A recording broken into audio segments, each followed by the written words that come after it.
अल-यौम अकमलतु लकुम दीनकुम व अतममतु अलैकुम निअमती व रदीतु लकुमुल इस्लाम दीना। सदक़ल्लाहु मौलाना अल-अज़ीम। बारगाह रिसालत मुआज़ सल्लल्लाहु अलैहि वसल्लम में दुरूद पाक का हदिया पेश करें।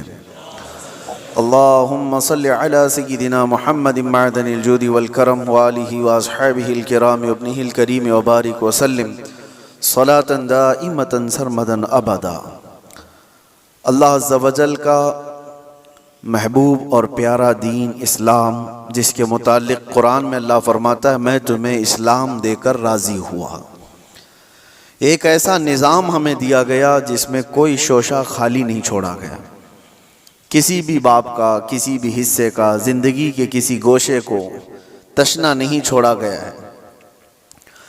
आज मैं चंद अहम बातें आपके सामने रखता हूँ कंपैरिजन के तौर पर कि दुनिया जब से आबाद है जंगों का एक सिलसिला चलता रहा है, इंसानों में आपस में लड़ाइयाँ होती रही हैं, लेकिन तारीख उठाकर देखें तो तकरीबन सारी लड़ाइयों के पीछे जो रीज़न है, जो सबब है, जंग किस मकसद से हुआ करती थी, तो उन मकासद में अगर आप गौर करेंगे तो सबका एक हासिल हुआ करता था, तख्त को हासिल करना, हुकूमत को हासिल करना, या माल हासिल करना, या हसीन औरतों को ग़ुलाम बनाना, बांदी बनाना। ये दुनिया का निज़ाम रहा है, इसीलिए जंगें हुआ करती थी। या अगर ये चीज़ें ना हों तो फिर इंसान की जो अंदर की गैरत है, तकब्बुर है, गुरूर है, वो चीज़ उसे जंग करने पर आमादा करती थी। बस यही रीज़न है, बाकी कुछ नहीं मिलेगा। आप एक कबीले की दूसरे कबीले से, एक ख़ानदान की दूसरे ख़ानदान से, एक मुल्क की दूसरे मुल्क से लड़ाइयाँ हैं, तो उन लड़ाइयों में, उन जंगों में आप रीज़न तलाश करेंगे सबब के किस बुनियाद पर है, तो या तो वो ज़मीन का हासिल करना है, टुकड़े को हासिल करना है, या तो फिर उस इलाके के ज़रख़ीज़ हिस्सों के ऊपर अपना कब्ज़ा जमाना है, या तो फिर वहाँ के लोगों को ग़ुलाम बनाकर अपने अंडर में रखना है। यही सारी चीज़ें हैं पूरी दुनिया में, पहले से यही चलता आ रहा है। और लगभग आज भी अगर आप दुनिया पर नज़र डालेंगे तो यहाँ पर भी जंगों का एक मकसद यही दिखेगा आपको। हाँ, या तो फिर कोई अपने आप को दादा कहे, बाबा कहे, कोई अपने आप को सुपर पावर कहे और उसके बाद फिर दूसरों को मनवाने की बात कहे कि मेरी हर बात तुम्हें माननी पड़ेगी। दूसरा नहीं मानेगा, अगर आंख भी दिखाया तो फिर जंग हो जाएगी। अगर वो कमज़ोर है, गरीब है, तो फिर जंग हो जाएगी। लेकिन यहाँ पर भी मकसद जंग का यही है। पूरी दुनिया में तन्हा इस्लाम के मुतालिक मैं आपको बताऊं, इस्लाम में जो जंगें हुई, गज़वात हुए सहाबा के और दूसरों के दरमियान, वहाँ क्या मकसद रहा, क्या रीज़न रहा। हज़रत रबिया बिन आमिर रदी अल्लाह ताला अन्हु हुज़ूर सल्लल्लाहु ताला अलैहि वसल्लम के तर्जुमान हैं, एम्बेसडर हैं। जब वो ईरान में गए थे वहाँ के बादशाह के पास पैगाम लेकर इस्लाम का, तो आपसे पूछा गया था कि आप लोग क्यों ये पैगाम पहुँचाना चाहते हैं हर जगह, और क्यों लड़ना चाहते हो या मुकाबला करना चाहते हो। आपने कहा हमारे आका सल्लल्लाहु ताला अलैहि वसल्लम का फरमान आलीशान है, ला ततमन्नौ लिक़ा अदुव्विकुम, दुश्मन से मुठभीड़ होने की, जंग करने की तमन्ना भी मत करो, जंग करने की ख्वाहिश मत रखो। लेकिन हम पैगाम अमन और पैगाम इस्लाम फैलाते हैं, इसलिए अब रीज़न सुनो, सबब सुनो, इस्लाम किस लिए फैला। हज़रत रबिया बिन आमिर कहते हैं कि हमारा सिर्फ एक मकसद है कि इंसानों को इंसानों की गुलामी से निकालकर खालिक की आप बंदगी में लगा दें, अल्लाह की बंदगी में और उसकी इबादत में लगा दें। हमारा मकसद ये है इंसान इंसान का गुलाम ना रहे। हर दौर में यही चलता आ रहा है। और आप शुरू के दिनों में जो गुलामों के मामलात इस्लाम के मसाइल में भी अगर पढ़ते हैं तो यूँ नहीं है कि इस्लाम ने ग़ुलामी को बढ़ावा दिया है, बल्कि इस्लाम धीरे धीरे धीरे ग़ुलामी को ख़त्म कर दिया। अरे तुमने कसम का अगर खा लिया, कसम खा लिया और उसको तोड़ दिया तो कफारे में गुलाम आजाद करना है, रोजा उसके कफारा है उसमें गुलाम आजाद करने हैं, जिहार है उसमें गुलाम, कई ऐसी चीजें हैं, गलती तुम कर रहे हो लेकिन गुलाम को आजाद करना है। ये सिस्टम क्यों बनाया गया था? ये सिस्टम इसलिए कि गुलामी का दौर खत्म हो जाए। और इस्लाम ने जो कुछ भी गज़वात हुए, जंगें हुई, वो सिर्फ और सिर्फ अल्लाह तबारक व तआला की ज़मीन पर उसके अहकाम के निफाज के लिए। दूसरा रीज़न उन्होंने बताया था कि जब कभी जंग करने का हुक्म हमें उस वक्त तक नहीं है जब तक किसी कौम के ऊपर कोई ऐसा जालिम आ जाए जो वहां के लोगों का जीना धोबर कर चुका हो, उनको सांस लेने की भी दिक्कत आ गई हो, तो फिर इस्लाम कहता है कि अल्लाह तबारक व तआला की मखलूक को आसानी पहुंचाने के लिए और जालिमों से नजात दिलाने के लिए फिर उसके लिए जंग होगी। तो जंगों का जो रीजन है, वो मकसद है, वो अल्लाह तबारक व तआला की जमीन को फसाद से साफ करने के लिए ही सिर्फ एक रीजन आपको मिलता है, ये इस्लाम में। बाकी दूसरी जगह आप जहां पर भी देखेंगे, दूसरे मुल्क पर, दूसरी कौम पर हमला करना है तो वहां के माल को लूटना है, वहां की जमीन को हासिल करना है, वहां की बादशाहत को लेना है, वहां के इलाकों पर अपना कब्जा जमाना है। अगर इलाकों पर कब्जा जमाना ही होता हर जंग करने के बाद, तो आपको मैं बताऊं खालिद बिन वलीद ने 125 जंगें लड़ी, 125 जंगें लड़ी और कई इलाके फतह किए। क्या हर इलाके को फतह करने के बाद खालिद बिन वलीद ने अपनी बादशाही का ऐलान कर दिया कि आज के बाद से इस इलाके का मालिक मैं हूं, इस इलाके का बादशाह मैं हूं? नहीं, पूरी तारीख उठा करके आप देखें कितने ऐसे सहाबा हैं जिनको सिपहसालार बना करके भेजा गया, उन्होंने इलाके के इलाके फतह किए, लेकिन अपनी बादशाही का ऐलान उन्होंने नहीं किया, बल्कि हमेशा से यूं ऐलान किया कि मैं रसूलुल्लाह सल्लल्लाहु तआला अलैहि वसल्लम के गुलामों का एक अदना गुलाम, और अमन के लिए इस जमीन को फसाद से साफ करने के लिए मैं यहां पर आया हूं। मोहम्मद बिन कासिम 19 साल की उम्र में हिंदुस्तान आया था। आपको पता है मोहम्मद बिन कासिम सबसे पहले 10,000 का लश्कर लेकर के जब आया था, वो भी हिंदुस्तान क्यों आया था? हिंदुस्तान में जुल्म इस तौर पर एक राजा दाहिर सिंह ने और उसके गुंडों ने कुछ औरतों को कब्जा में ले लिया जो हज के सफर पर जा रही थी, और औरतों का माल भी लूट लिया, उनको कैद में रख दिया गुंडों ने। उन औरतों ने गुहार लगाई, कुछ लोगों ने उन औरतों की ये बातें सुनी और अरब के उस वक्त के गवर्नर जो थे हज्जाज बिन यूसुफ के पास ये खबर सुना रहे थे। हज्जाज बिन यूसुफ का भतीजा मोहम्मद बिन कासिम 19 साल का, उसने ये खबर सुनी कि इतनी दूर कुछ औरतों पर कुछ जालिम गुंडे जुल्म कर रहे हैं। उसने वहीं से आवाज लगाई, लब्बैक या उख्ती, ऐ मेरी बहन मैं आ रहा हूं तेरी मदद के लिए। और उस जमाने में 4000 किलोमीटर का सफर करके आने वाला, जंगलों का सफर, दरियाओं का सफर, पहाड़ों का सफर, 10,000 का लश्कर लेकर एक जवान आया है, और फिर उस जमाने में मौजूद इन गुंडों और इन जालिमों को जो औरतों के हुकूक की पामाली कर रहे थे, ललकार करके कहा। फिर मुकाबला हुआ, 3 दिन तक ये लड़ाई चली थी। उसके बाद वो सारे गिरफ्तार हुए और राजा की भी गद्दी चली गई, तख्त चला गया, सब खत्म हो गया। एक 19 साला लड़के ने अमन का परचम लहराया था, लेकिन रीजन क्या था, मकसद क्या था? जुल्म से इलाके को साफ करना। और उसके बाद एक बड़े पंडित हैं इलाहाबाद यूनिवर्सिटी के, वो रिसर्च स्कॉलर भी रहे, और लिखी हुई उस मौर्रिख की किताब में से आपको मैं बताऊं, मुसलमानों की लिखी हुई तारीख की बात नहीं कर रहा, पंडित ने लिखा है, हिंदू पंडित हैं, उन्होंने लिखा कि मोहम्मद बिन कासिम जब आया तो उसने साफ ऐलान किया था, इस इलाके में रहने वाले जिसको जिस चीज पर अमल करना है वो आजाद है, कोई मेरा नौकर नहीं है, कोई मेरा गुलाम नहीं है। और अदल ऐसा कायम किया था कि पूरे इलाके वालों ने अपने सर आंखों पर उसको बिठा रखा था, 19 साल के जवान को। क्योंकि लोग राजाओं के जुल्म से तंग आ चुके थे। देखा था उन्होंने किस तरह से किसी की भी औरत को उठा करके अपने हरम सरा की जीनत बना दिया करते थे। लेकिन एक 19 साला जवान जब आया तो उसने अदल और इंसाफ ऐसा कायम करके दिखाया था, हर एक ने अपनी बाहें फैला करके उसका इस्तकबाल किया था। ये हिंदू पंडित की किताब में लिखा हुआ मौजूद है, अपने नहीं दूसरों ने इस अदल और इंसाफ के मुतालिक लिखा है। इस्लाम का रीजन ये रहा है मेरे अजीजों, दुनिया हजार प्रोपेगेंडा फैलाए आज, तारीख के ऊपर तुम कितने धब्बे डाल करके छुपाओगे।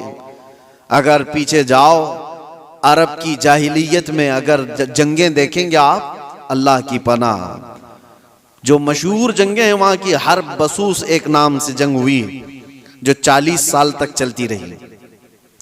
बनी बकर और बनी तगलब ये दो कबीले थे।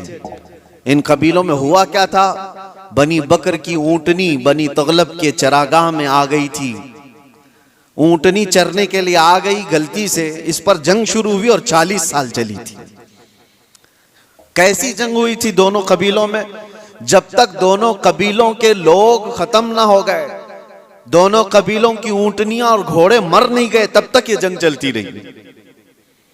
उसके अलावा और भी जंगें हैं।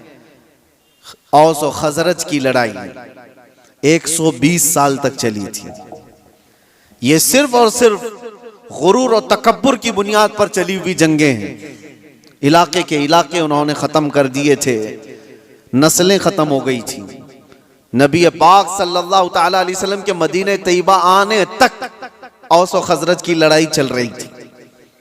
और अगर आप ये कहें ये अरबों की जहालत और इनकी निहायत ही बदमाशी का हाल होगा, तो ऐसा नहीं है मेरे अजीजों। उस जमाने में ईरान का भी वही हाल था, रोम का भी वही हाल था।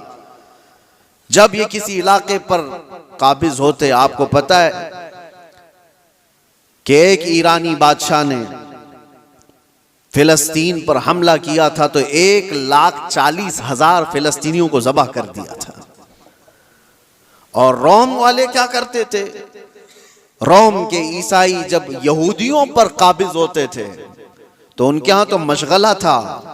हजारों लोग जब जंग में कैदी बनकर के आते थे तो इंटरटेनमेंट के लिए रोजाना मैदान सजाए जाते थे और उसमें बड़े बड़े जो पहलवान हैं, जो सिपह सालार हैं, वो अपनी तलवार का जौहर दिखाने के लिए इन कैदियों को एक साथ मारते थे। और ये मुकाबला होता था कि एक वार में कितनी गर्दनें उड़ा सकता है आदमी। ये रोमियों का मशगला था ही उनका। जब यहूदियों को कब्जे में ले लेते थे या कैदी बनाकर लाते थे तो एक एक तलवार के वार पर 10-10 लोगों की गर्दनें उड़ाना वो समझते थे बहादुरी का जौहर है। और कहीं पर उनको इस चीज का कोई अफसोस नहीं कि इंसान किस तरह काटे जाते हैं। एक तो आपको मैं बताऊं, बहुत मशहूर एक शख्स है जिसको डार्लिंग ऑफ ह्यूमन रेस कहा जाता है। तारीख में आप पढ़ लेना, इसने क्या किया है। तकरीबन 60,000 के करीब यहूदियों को कब्जे में लेकर एक बहुत बड़े इलाके में उनको बांध दिया और जंगल के खतरनाक दरिंदे ला करके उनके ऊपर छोड़ दिए गए थे। वो नोच नोच करके खाते थे और ये लोग तमाशा देख देख कर तालियां बजाते थे। ये इंसानों की जिंदगियों के साथ जो तमाशे होते रहते थे, ये ईगो, ये उनका तकब्बुर, ये उनका गुरूर, किसी मफतूह कौम पर, मगलूब कौम पर वो अपने गुस्से की तमाम चीजें निकाल दिया करते थे। जब कभी किसी पर काबिज हुए, बैतुल मुकद्दस को कितनी मर्तबा खून में नहलाया गया आपको पता है। टाइटस के जमाने में पूरे फिलिस्तीन में ऐसी जंग हुई थी कि घोड़ों के टाप पूरे खून से भर जाया करते थे। जब भी घोड़ा किसी भी गली में जाए खून के बगैर नहीं आता था। यह सब तारीख महफूज है, हमारी लिखी हुई नहीं, ये गैर मुस्लिमों की लिखी हुई तारीखें मौजूद हैं जिन्होंने पूरी दुनिया में क्या तमाशे बनाए। और एक तरफ इस्लाम के खिलाफ प्रोपेगेंडा फैलाने वाले, उनको मैं दावत देता हूं, आओ मुताला करो, आओ मुताला करो। किसी भी जंग को छेड़ा नहीं गया था। हुजूर पाक सल्लल्लाहु ताला अलैहि वसल्लम के जमाने पाक में जितने गज़वात हुए थे, वो जितनी भी जंगें हुई वो इस फार्मूले पर हुई हैं, छेड़ो मत, लेकिन छेड़े कोई तो छोड़ो मत। यही फार्मूले पर जंगें हुई हैं। बद्र में मेरे आका सल्लल्लाहु अलैहि वसल्लम तशरीफ ले गए। क्या बद्र को जबरदस्ती लड़ने के लिए बुलाया गया था? नाफिज की गई थी मुसलमानों पर। उहद मदीने में हुई है। कुफारे मक्का वहां से पूरे कबीले लेकर के आए थे मदीने पर हमला करने के लिए। तो जंगे उहद मदीने के बाहर हुई। जंगे खंदक कहां हुई? 12,000 कुफार मुशरिकीन आए थे हुजूर पाक सल्लल्लाहु अलैहि वसल्लम और सहाबा से लड़ने के लिए। और कहां पर? मदीने के बाहर ही लड़ाई हुई, गए नहीं थे, मदीने के आसपास हुई। ये सब जंगों के बाद, हर जंग का रीजन मैं आपको बताऊंगा, लेकिन जंगों के भी उसूल होते हैं। लेकिन दुनिया ये सिर्फ उसूल बताने के लिए कहती है, आज उस पर अमल कोई नहीं करता, अमल कोई नहीं करता।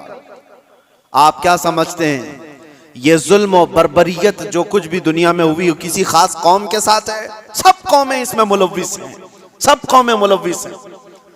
हमारे यहाँ की कौमों के मुतालिक भी तारीख में आपको बताओ, हिंदुस्तान में भी क्या क्या होता रहा, कितनी बड़ी बड़ी जंगें हुई और कितने लोगों का कत्ले आम हुआ। राजाओं के, महाराजाओं के तख्त हासिल करने के लिए एक दूसरे की लड़ाइयों में कितने गिरजाघर तोड़े गए, कितने मंदिरों को तोड़ा गया, कितने माबदों को तोड़ा गया। ये सब चीजें तारीख में मौजूद हैं। लेकिन दुनिया इन सब से आंख बंद करके एक तरफ टारगेट की हुई है, सिर्फ इस्लाम, जबकि सबकी तारीखें भरी हुई। आपको अगर तारीख पढ़ना है तो आप उठा करके देखें किस राजे ने अपने तख्त बिछाने के लिए कितने लोगों को उस तख्त के नीचे दबाया है। आपको पता है ये जो पिरामिड्स बने थे उसके मुतालिक भी यही कहा जाता है। अहरामात मिस्र फराइना ने, वहां पर वो एक एक पत्थर पता नहीं कितने हजार किलो का है, इस तरह से वो जो बनाए गए उसमें हजारों ने, लाखों लोगों की लाशें खत्म हो गई हैं, कितने लाखों लोग मर गए उसमें। बादशाहों का निजाम यही रहा है, अपने हुसूल के लिए, अपने जाह के लिए, अपनी तलब के लिए इंसानों का कत्लेआम किया है, इंसानों का कत्लेआम किया। और जो वर्ल्ड वार फर्स्ट और वर्ल्ड वार सेकंड जो हुई, इसकी भी तारीख उठा करके आप पढ़ो, किस लिए जंगें हुई आपस में। ये तो ज्यादा दूर नहीं है ना, 1920 1940 के बीच में, ये ज्यादा दूर नहीं है, अभी 100 साल पहले की बात आपको बता रहा हूं। फर्स्ट वर्ल्ड वार और सेकंड वर्ल्ड वार में जो लोगों की मौतें हुई हैं, फर्स्ट में तकरीबन 3 करोड़ लोग मारे गए हैं। करोड़, 1 2 100 200 1000 2000 की बात नहीं कर रहा हूं, 3 करोड़। और सेकेंड वर्ल्ड वार में उससे भी ज्यादा लोग मारे गए, जख्मी हुए। ये सिर्फ और सिर्फ बादशाहों ने अपने तख्त के लिए, अपनी जमीनों के लिए लड़ाइयां लड़ी। और टोटल मेरे आका सल्लल्लाहु अलैहि वसल्लम ने अपनी जिंदगी पाक में 17 गज़वात में शिरकत फरमाई। कितने? 17 गज़वात में। और टोटल 17 गज़वात को मिलाएंगे तो 252 लोग मरे थे, इसके अलावा नहीं। 17 जंगों की जो लिस्ट बताई जाती है मेरे अजीजों, लेकिन फिर भी दुनिया को एतराज है इस्लामी जंगों से। आपको मैं बताऊं, जंगों के उसूल होते हैं, उसलूब होते हैं, तरीक़ेकार होते हैं, लेकिन किसी ने अमल नहीं करना है उस पर। गुआंतानामो बे जेल के मुतालिक सुना होगा, अबू गुरैब जेल के मुतालिक आपने सुना होगा। अमेरिकी लोगों ने जो इराक जंग के बाद वहां के कैदियों के साथ सलूक किया है, यह हमने नहीं है, ह्यूमन राइट्स की तंजीमों ने लिखा है, इसको तारीख में मौजूद है।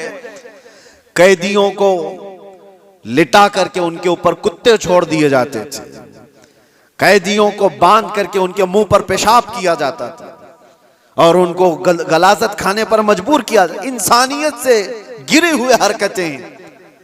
एक जालिम जब नशा के गुरूर में आता है तो ऐसी हरकतें करता है, लेकिन जिसके सीने में ईमान हो वो क्या करता है? अल्लाहु अकबर।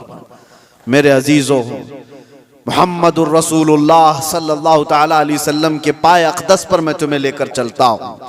ये वो वक्त है जब अल्लाह के हबीब सल्लल्लाहु तआला अलैहि वसल्लम का पैगाम दुनिया में बहुत दूर तक जा चुका था। यमन, इराक, शाम, मिस्र हर जगह पहुंच चुका था और 1,20,000 सहाबा उस वक्त मौजूद थे जब नबी पाक सल्लल्लाहु तआला अलैहि वसल्लम की कुव्वत का आलम था, गलबे का वक्त था। मक्का भी फतह हो चुका था, मदीने के आसपास का इलाका इस्लाम के परचम से लहरा रहा था। ये वो दौर की बात नहीं कर रहा हूं मैं जब कुफारे मक्का से बच करके रहना पड़ता था, छुप करके तबलीग करनी पड़ती थी। उस दौर की बात नहीं कर रहा हूं, गलबे के वक्त की बात कर रहा हूं। ये हुजूर पाक की जाहिरी जिंदगी का आखिरी साल है जब मेरे आका सल्लल्लाहु अलैहि वसल्लम हज करके वापस तशरीफ लाए थे और बीमार थे। उस वक्त जब नबी करम सल्लल्लाहु तआला अलैहि वसल्लम के नाम का चर्चा कैसर और किसरा के जिस्मों में कपकपी तारी कर देता था, हजारों फौजें थरथराती थी, गलबे का वक्त था। उस वक्त नबी पाक सल्लल्लाहु अलैहि वसल्लम मस्जिद नबवी शरीफ में बैठे हैं और अपने सहाबा से कहते हैं, कोई है इसमें जिस पर मेरा कोई हक बाकी है तो मुझसे ले सकता है? कोई है जिस पर मेरा कोई हक बाकी है तो वो सवाल करे, मैं देने को तैयार हूं। मेरे अजीजों, कौन कहेगा ये गलबे के वक्त, ताकत के वक्त, जब पावर में आ जाए कोई पूछ करके दिखाए किसी पर कुछ बाकी है तो? ये रसूलुल्लाह की शान है।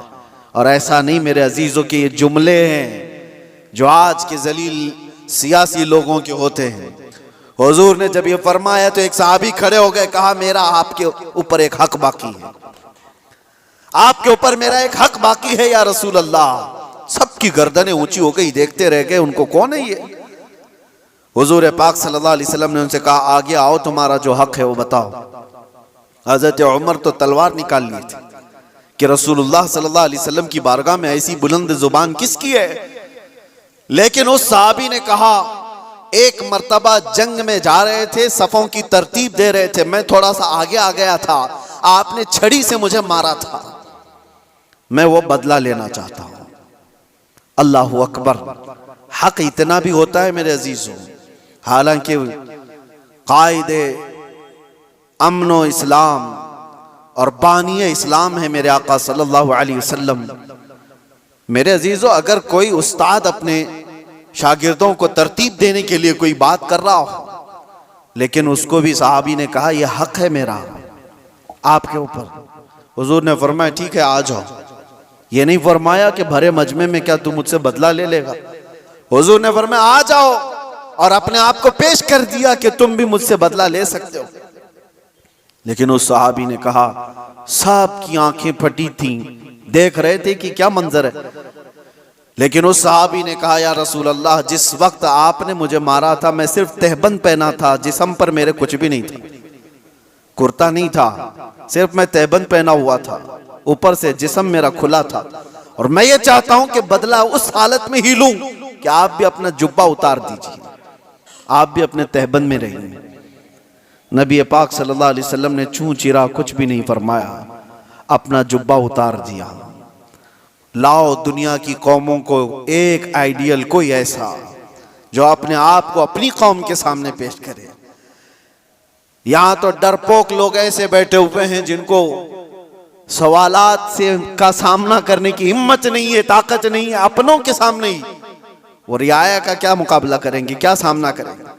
नबी पाक सल्लल्लाहु अलैहि वसल्लम ने अपना जुब्बे पाक उठाया, उस सहाबी ने आकर हुजूर के दोनों कंधों के बीच जो मोहरे नबूवत थी उसको बोसा ले लिया।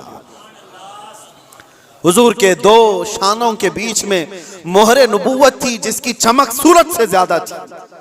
उन्होंने बोसा ले लिया और कहा, मैं कामयाब हो गया और मैं बदला ले लिया, मुझे बस वो मोहरे नबूवत छूमनी थी। लेकिन मेरे अजीजों, वो सहाबी का अपना तरीका था, लेकिन रसूल पाक सल्लल्लाहु अलैहि वसल्लम ने अपने आप को पेश तो कर ही दिया, अपने आप को पेश तो कर दिया। और जंगों के हालात के मुतालिक आपको मैं बताऊं, बद्र के वो 70 कैदी जिनको गिरफ्तार करके मदीने लाया गया था, लोग तो कह रहे थे इनको मार दिया जाए, इनको जला दिया जाए, इनको काट दिया जाए। नबी पाक सल्लल्लाहु तआला अलैहि वसल्लम ने एक भी कैदी को कत्ल करने का हुक्म नहीं दिया। कहा कि गिरफ्तार हुए, तलवार हम पर उठाए थे, इसलिए आज ये कैदी हैं, आज ये हम पर, क्योंकि अगर गलबा पाते तो हमको मार देते। उसूल तो यही है, आज ये कब्जे में आए। लेकिन मेरे आका सल्लल्लाहु अलैहि वसल्लम ने क्या निजाम रखा था। उन कैदियों को पूछा गया, तुम में से अगर कोई हुनर जानता है, कोई फन जानता है, कोई कलाकारी आती है, तो आओ मेरे 10 सहाबा को वो हुनर सिखाओ, तुम आजाद हो जाओ। ये दुनिया में पहला ऐसा मंजर है कि जंग में कैदी जो गिरफ्तार होकर के आए, उनको ये ऑप्शन रखा गया, माल नहीं है तुम्हारे पास फिदिया देने के लिए, कुछ नहीं है, लेकिन कोई हुनर जानते हो तो 10 सहाबा को वो हुनर सिखाओ, तुम आजाद हो जाओ। है कोई दुनिया में इस तरह आजाद करने वाला? मुझे बताओ। जिंदगियां सड़ गई मेरे अजीजों। मैं जानता हूं कुछ ऐसे लोगों को जो 40-40 साल तक कैद में रहे, लेकिन किसी को उन पर रहम नहीं। जिंदगियां खत्म हो गई, ना अफ़्व दरगुजर का कोई निज़ाम है, कोई सिस्टम नहीं है इंसानों को माफ़ करने का। ये तो रसूल मुख्तार सल्लल्लाहु ताला अलैहि वसल्लम है। यहां तक कि मेरे अजीजों, इस्लाम लाने के बाद मेरे आका सल्लल्लाहु अलैहि वसल्लम ने फरमाया कि उसको उसके पिछले कामों की आर न दिलाई जाए, और यह भी फरमाया अगर किसी ने किसी गुनाह से तौबा कर लिया तो उसको पिछले गुनाहों की आर न दिलाई जाए। अल्लाह के हबीब सल्लल्लाहु ताला अलैहि वसल्लम के यहाँ अफ़्व दरगुजर का, माफ करने का इतना ज्यादा सिस्टम मिलता है। तो जंगों के जो हालात में आज आपको बता रहा हूं, दुनिया किसी भी हद तक गिर सकती है और गिर रही है, मगर निज़ाम इस्लाम ये है कि अगर जंग भी हुई है या कहीं पर लड़ाइयां हुई हैं तो सिर्फ अमन कायम करने के लिए, फसाद को जमीन से खत्म करने के लिए। जिस तरह से डॉक्टर इंजेक्शन मारता है तो ये नहीं है कि तुम्हें सुई चुभा करके दर्द देना चाहता है। इस बज़्म में मकसूद है इस्लाह मफासिद।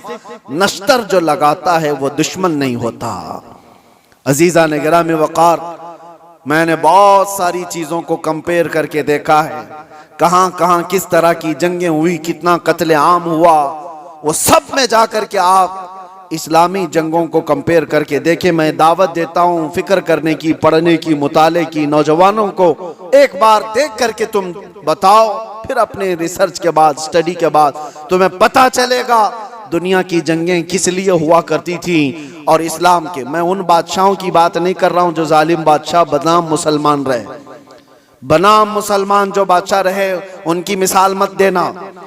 हाँ, मैं उन लोगों की बात कर रहा हूं जिसमें अबू बकर सिद्दीक आते हैं। मैं उनकी बात कर रहा हूं जिसमें उमर फारूक आते हैं। मैं उनकी बात कर रहा हूं जिसमें उस्मान गनी और हैदर कर्रार आते हैं। मैं उन लोगों की बात कर रहा हूं जिसमें उमर इब्न अब्दुल अजीज आते हैं रिदवानुल्लाह ताला अलैहि मजमाइन, जिन्होंने रसूलुल्लाह सल्लल्लाहु ताला अलैहि वसल्लम के मुकम्मल मिशन को नाफिज किया है। मैं उनकी बात कर रहा हूं, मिसाल ला करके दिखाओ। हाँ, अगर जालिम बादशाहों की कुछ तुम्हें इक्का दुक्का मिसालें मिलती हैं तो मैं उसको इस्लामी मिसाल नहीं समझता। इस्लाम से जिसका ताल्लुक होगा वो जुल्म और बर्बरियत नहीं करेगा। और दूसरी बात, आखिरी मैं आपको बताऊं, ये दौर भी वही है, पहले का दौर भी ये चलता आ रहा है। दुश्मनों के साथ मुकाबला करने के लिए जवां मर्दी के साथ मुकाबला करो, जो इस्लाम ने बताया। आमने सामने मुकाबले होते रहे, लेकिन पहले से मैंने देखा है, सिर्फ और सिर्फ इस्लाम को छोड़कर मैं बात कर रहा हूं, दुनिया की सारी कौमें दुश्मन को हराने के लिए, मुकाबला करने के लिए जिन चीजों का इस्तेमाल करती आ रही है वो जलील चीजें, दो चीजें, दौलत और औरत। वो अपनी बेटियों को तक दुश्मन के घर भेजने पर राजी हो जाते। कितनी ऐसी मिसालें आपको बताऊं। लेकिन इस्लाम ने कभी इस चीज को न जायज करार दिया और न ही कभी ऐसे काम को प्रमोट किया कि कोई अपनी बेटी, क्या अपने गुलाम की बेटी को भी किसी दुश्मन के घर की जीनत बनने नहीं दे सकता, चाहे वो जंग के हालात में ही क्यों ना हो। जंग के हालात में क्यों ना हो। सुल्तान सलाहुद्दीन अय्यूबी के कितने सिपह सालारों को खरीदने के लिए सलीबियों ने अपनी बेटियां भेजी, कितनी बेटियां भेजी। वो वफादार खवातीन आती थी उनकी, और यहां पर वरगला करके अपने दामे फरेब में फंसाने के लिए हर मुमकिन कोशिश करती रही। सिपाहियों में शहवत को फैलाना, सुल्तान तक पहुंच गई।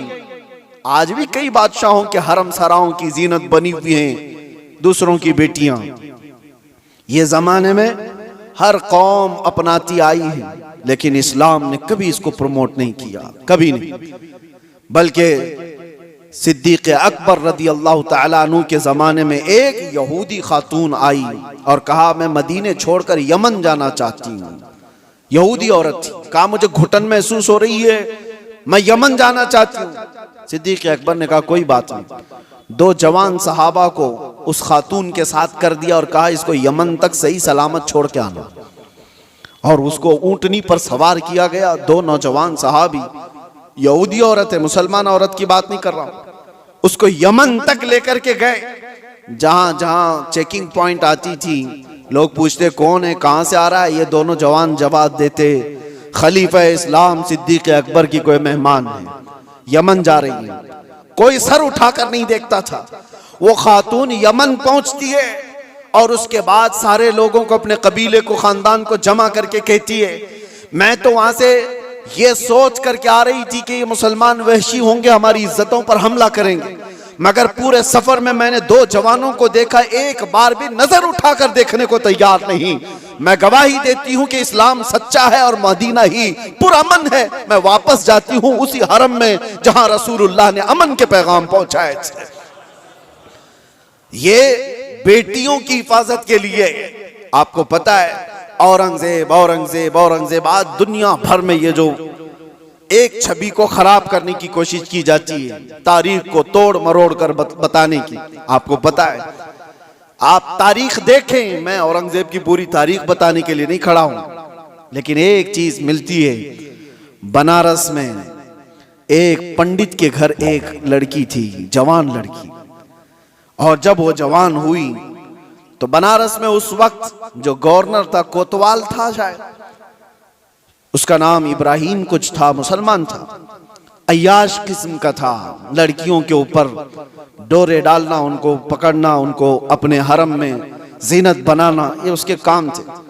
अब ये खूबसूरत जवान लड़की पर वो फिदा हो गया, आशिक हो गया, और उसने किसी भी तरह से इस लड़की को हासिल करने के लिए एड़ी चोटी का जोर लगाया। और आखिर में आकर के हुआ ये कि उसके घर के अतराफ हिसार हो जाता था, घेराबंदी।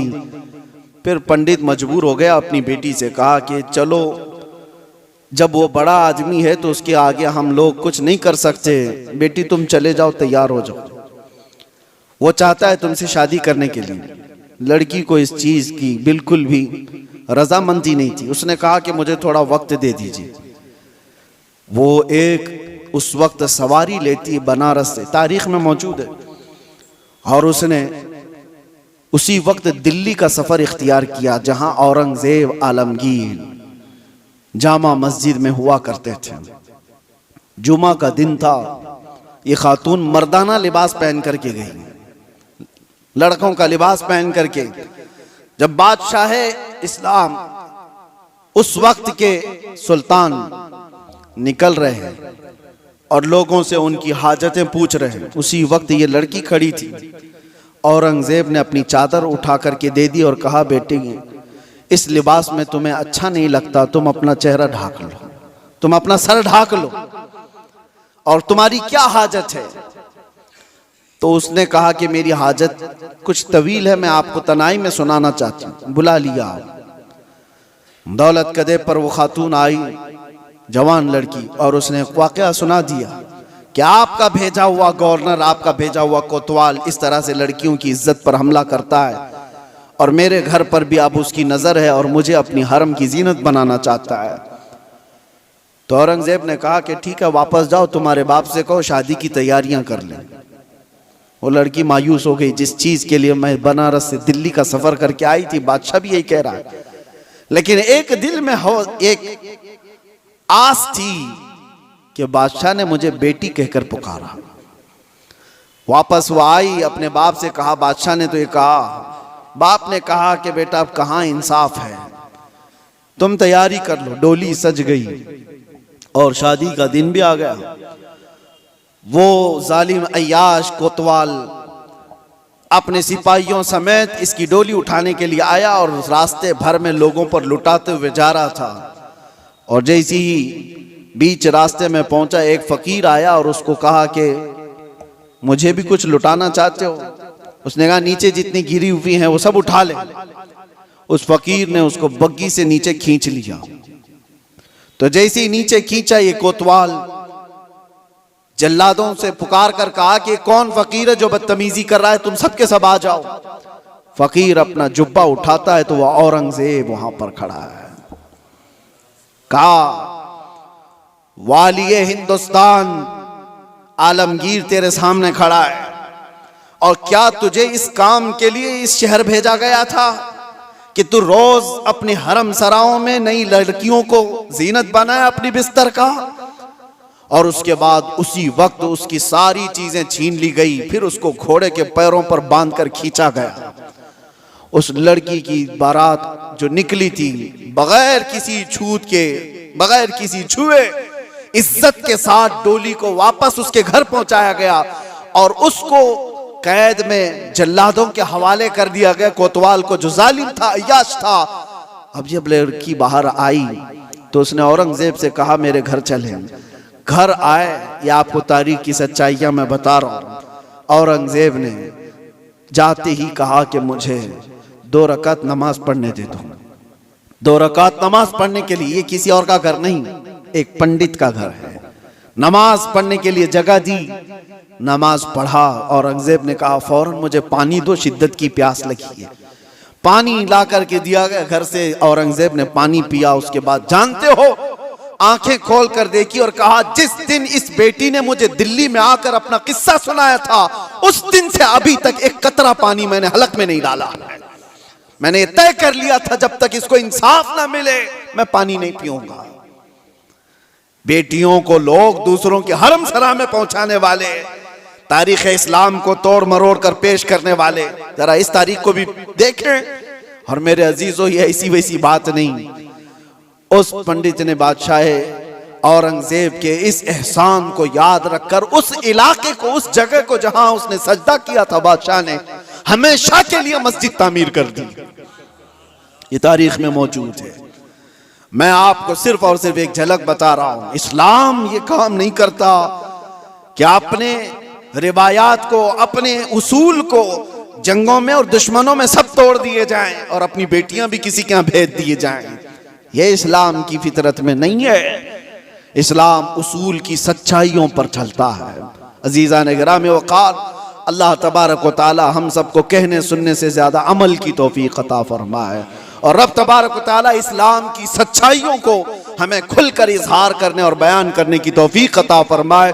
मौला करीम ईमान पर जिंदा रखे और ईमान पर हमारा खात्मा अता फरमाए।